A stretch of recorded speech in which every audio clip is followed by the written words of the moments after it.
उसके बाद string interpolation. String interpolation का मतलब ये होता है कि जब आप किसी स्ट्रिंग में वेरिएबल की वैल्यू को सब्स्टिट्यूट करना चाहते हैं, बैठाना चाहते हैं, रखना चाहते हैं, तो वहाँ पर आप स्ट्रिंग इंटरपोलेशन का इस्तेमाल कि इसी एग्जांपल में ये जो स्ट्रिंग है ये यहाँ से यहाँ तक की स्ट्रिंग है और इसके अंदर आप इस इन करेक्टर्स के साथ, स्ट्रिंग के साथ आप यहाँ पर वेरिएबल की वैल्यू को भी प्लेस करना चाहते हैं, यानी इन दोनों को यहाँ पे प्लेस करना चाहते हैं इस जगह पर। तो आपको यहाँ पर स्ट्रिंग इंटरपोलेशन का जो मेथड होता है वो इस्तेमाल करना होता है। तो यहाँ पर आप एक प्लेस होल्डर का इस्तेमाल करते हैं, जैसे कि ये एक प्लेस होल्डर है जो कर्ली ब्रेसेस में आपने बनाया, एक प्लेस होल्डर है, इसके अंदर आप वेरिएबल लिखते हैं तो इसी जगह पर आके इन वेरिएबल्स की वैल्यू आके बैठ जाती है। तो इस तरीके से आप कर्ली ब्रैकेट में वेरिएबल नेम लिखते हैं, ठीक है, उस वेरिएबल नेम को लिखते हैं जिसकी वैल्यू को आपको इस जगह पर बैठाना है, ठीक है। तो यहाँ पे दोनों वेरिएबल का इस्तेमाल किया गया।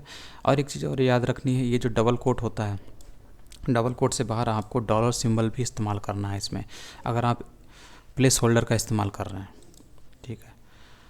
तो इस तरीके से आप यहाँ पे देख रहे हैं, आपने यहाँ पर डॉलर सिंबल इस्तेमाल किया, उसके बाद डबल कोट के अंदर पूरी स्ट्रिंग लिखी हुई है और इसी के अंदर आपने प्लेस होल्डर भी इस्तेमाल किया है, कर्ली ब्रैकेट इस्तेमाल किया है और इसमें आप फर्स्ट नेम लास्ट नेम लिखते हैं क्योंकि यही वेरिएबल हैं जिनकी वैल्यूज़ को यहाँ पे प्लेस करना है, इस जगह पर और इस जगह पर, ठीक है। जैसे यहाँ पर जॉन आ गया और इस जगह पर यहाँ पर आपको दिख रहा है डूई आ गया, ठीक है।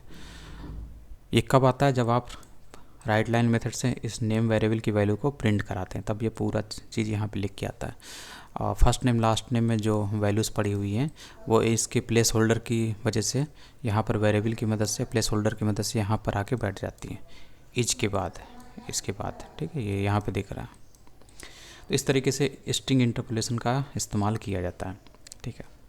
अब आप कहेंगे कि इसको तो डायरेक्टली इस्तेमाल किया जा सकता है, तो डायरेक्टली इस्तेमाल नहीं कर सकते हैं आप, स्ट्रिंग वैल्यू से डायरेक्टली यहाँ पर आप वेरिएबल को अटैच नहीं कर सकते। अगर आप करेंगे भी, जैसे आप करके देखिए यहाँ पर, अगर आप इस तरीके से करेंगे तो ये एक स्ट्रिंग हो जाएगी, इसकी वैल्यू आप नहीं ले पाएंगे, ठीक है। जैसे कि आप यहाँ से इसको हटा दीजिए और इसको हटा दीजिए, ठीक है। तो अब ये एक कंप्लीट स्ट्रिंग हो गई है क्योंकि ये डबल कोट के अंदर है, इसकी वैल्यू आपको मिलेगी ही नहीं, जबकि यहाँ पर वेरिएबल नेम है फिर भी ये स्ट्रिंग बन गई है क्योंकि डबल कोट के अंदर हो गई है।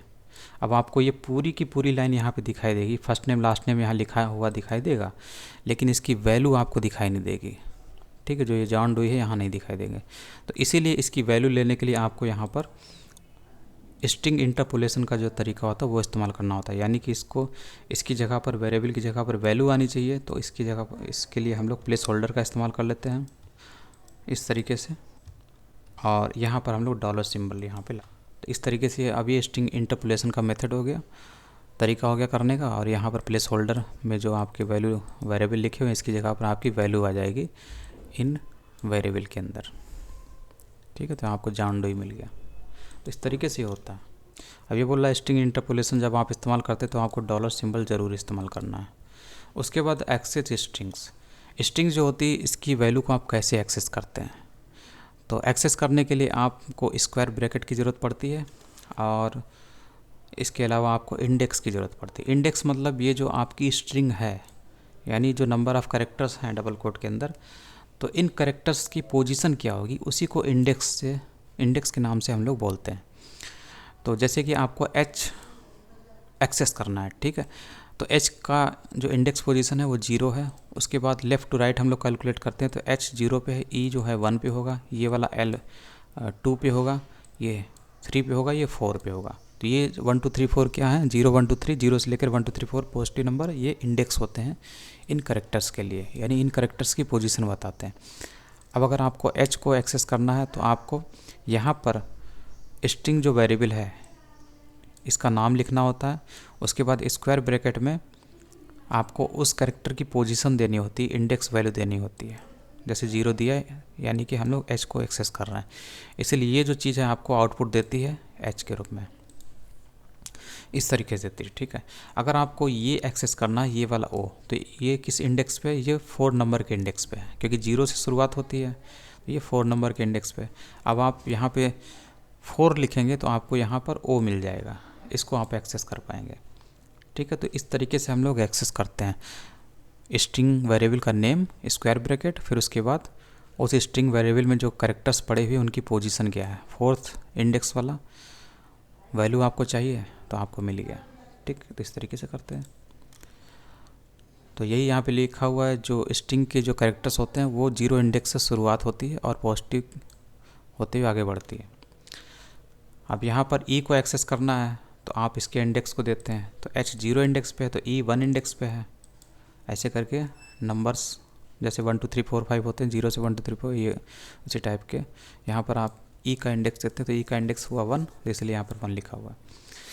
तो ये कंप्लीट जो है एक जो स्ट्रिंग वेरिएबल है इसकी वैल्यूज़ को इसके कैरेक्टर्स को एक्सेस करने के लिए हम लोग इस्तेमाल करते हैं। ठीक है, स्ट्रिंग वेरिएबल का नेम, उसके बाद स्क्वायर ब्रैकेट, फिर उसमें इंडेक्स।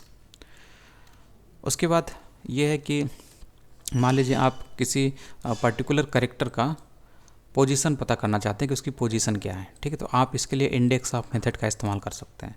तो इंडेक्स ऑफ मेथड में आप उसी कैरेक्टर को सप्लाई कर देते हैं जिस कैरेक्टर की पोजीशन या इंडेक्स को आपको पता करना है। ठीक है, तो इसमें आप माई स्ट्रिंग यानी ये जो स्ट्रिंग वेरिएबल है इसके ऊपर इंडेक्स ऑफ मेथड को अप्लाई किया और इसमें सप्लाई कर दिया उस कैरेक्टर को जिसकी पोजीशन आपको पता करनी है या जिसके इंडेक्स नंबर को आपको पता करना है। तो ई किस इंडेक्स पे है तो वही आपको मिल जाता है। तो ई किस जगह पर है, ये 0 इंडेक्स पे है, एच 0 इंडेक्स पे, ये 1 इंडेक्स पे है, इसीलिए आपको यहाँ से क्या मिल जाता है, यहाँ से आपको मिलेगा 1। तो इंडेक्स ऑफ मेथड जो होता है वो कैरेक्टर के पोजीशन यानी कैरेक्टर के इंडेक्स को बताने के लिए इस्तेमाल किया जाता है। उसके बाद इस तरीके के और भी बहुत सारे यूज़फुल मेथड हैं, तो यहाँ पर कुछ एग्जांपल दिए हुए हैं। दूसरा एग्जांपल है सब स्ट्रिंग का। सब string extract the characters from string. String से कैरेक्टर को इस पे एक्सट्रैक्ट करने के लिए इसका इस्तेमाल किया जाता है। जैसे कि आपकी जो मेन स्ट्रिंग है वो उस नेम नाम के वेरिएबल में पड़ी हुई है जिसका नाम ये है। उसके बाद इसमें डी की लोकेशन क्या है। ठीक है, डी की लोकेशन हम लोग पता कर लेते हैं इंडेक्स ऑफ मेथड का इस्तेमाल करके। तो इसी वेरिएबल पे इंडेक्स ऑफ मेथड अप्लाई किया और डी यहाँ पे पास कर दिया तो हमें डी की पोजीशन पता चल जाती है। डी की पोजीशन को हम लोग इस चार पोस्ट नाम का जो कैरेक्टर है, मतलब कैरेक्टर पोजीशन नाम का जो ये वेरिएबल है इसमें हम लोग स्टोर कर लेते हैं। ठीक, और ये जो 1 2 3 है, 0 1 2 3 ये इंटीजर टाइप के होते हैं, इसलिए यहाँ पर आपने INT लिखा हुआ है। उसके बाद है यहाँ पर इसी पे सब स्ट्रिंग मेथड अप्लाई किया गया। तो सब स्ट्रिंग मेथड क्या काम करता है, जो कैरेक्टर है यानी कि जो पोजीशन है उस पोजीशन से लास्ट वाली चीज़ तक वो स्ट्रिंग को कट कर देता है। तो चारपोज नाम का जो कैरेक्टर था इसमें डी की पोजीशन क्या आई थी, तो डी की पोजीशन जो आई थी उस पोजीशन से आगे, उस पोजीशन से उसके आगे तक का जो स्ट्रिंग है वो कट हो जाती है और वो कट होगी इसमें आके स्टोर होगी, फिर इसको हम लोग प्रिंट करा लेंगे कुछ इस तरीके। तो ये आपको दिखता है। तो यहाँ से आपने यहाँ से क्या निकाला, अगर आप इस चीज़ को यहाँ पे अगर रखिए यहाँ पे, ठीक है, और यहाँ पर आप इसको रख के देखिए तो इसकी पोजीशन आपको पता चलती है कि इसकी पोजीशन क्या है।